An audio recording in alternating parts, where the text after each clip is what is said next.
মুখ্যমন্ত্রী গেছেন, বেশ করেছেন, দাবি করবেন, বেশ করবেন, কিন্তু যে কেসে গেলেন সেই কেসটা করেছিলেন মোস্তারি বানু, সিপিআইএম, মুর্শিদাবাদ, পরিযায়ী শ্রমিকের পরিবার, সেই কেসে ওনাকে যেতে হলো।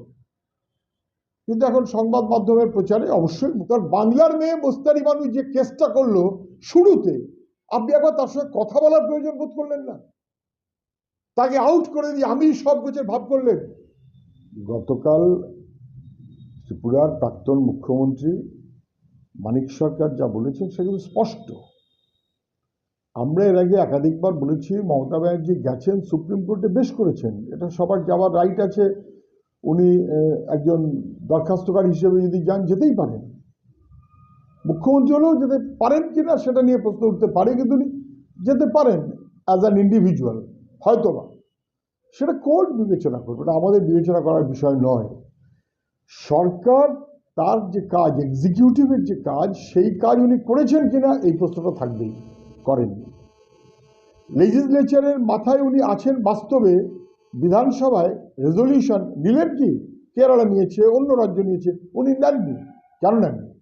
এসআইআরের বিরোধিতা করার জন্য গোটা রাজ্যের মানুষ, বামপন্থীরা তো বটেই, আমরা সহ সবাই বলছিলাম যেটা মানুষের অধিকার কেড়ে নেবার একটা ব্যবস্থা, নির্ভুল ভোটার তালিকার জন্য নয়।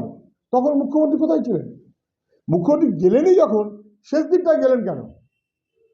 মানিক সরকার তো একই কথা বলেছেন, অনেক দেরিতে গেলেন। কিন্তু গিয়ে উনি যে কথাটা বলবেন সেটা তো বাস্তবের যে কথাটা সবাই মিলে বলছে, মানুষ বুঝছে, সেটাকে বলতেই হবে, কোনো সন্দেহ নেই। সময় বাড়াবার কথা বলার কোনো বিকল্প আছে নাকি? সময় তো বাড়াতেই হবে, এই কারণে যে নির্ভুল ভোটার তালিকার 12টা বেজে গেছে, কিন্তু আমাদের কাছে সময় বাড়ানো কমানো হচ্ছে বড় কথা হচ্ছে নির্ভুল ভোটার তালিকা হবে তো। উনি যে প্রশ্ন করেছেন মাইক্রো অবজার্ভার থাকবে কেন, অস্বাভাবিক প্রশ্ন না, কিন্তু কোর্ট যখন বলেছে তাহলে আপনার অফিসার দেননি কেন, তখন উনি চুপ। আজকে শেষমেশ সেই অফিসার দিলেন, এতদিন দিলেন না কেন? দিলে এত তো হেনস্থা হতো না, এত তো বিপদ হতো না। আজকে উনি দেওয়ার মধ্য দিয়ে প্রমাণ করলেন যে উনি ইচ্ছাকৃতভাবে দেননি। ফলে মুখ্যমন্ত্রী গেছেন, বেশ করেছেন, দাবি করবেন, বেশ করবেন, কিন্তু যে কেসে গেলেন সেই কেসটা করেছিলেন মোস্তারি বানু, সিপিআইএম, মুর্শিদাবাদ, পরিযায়ী শ্রমিকের পরিবার, সেই কেসে ওনাকে যেতে হলো।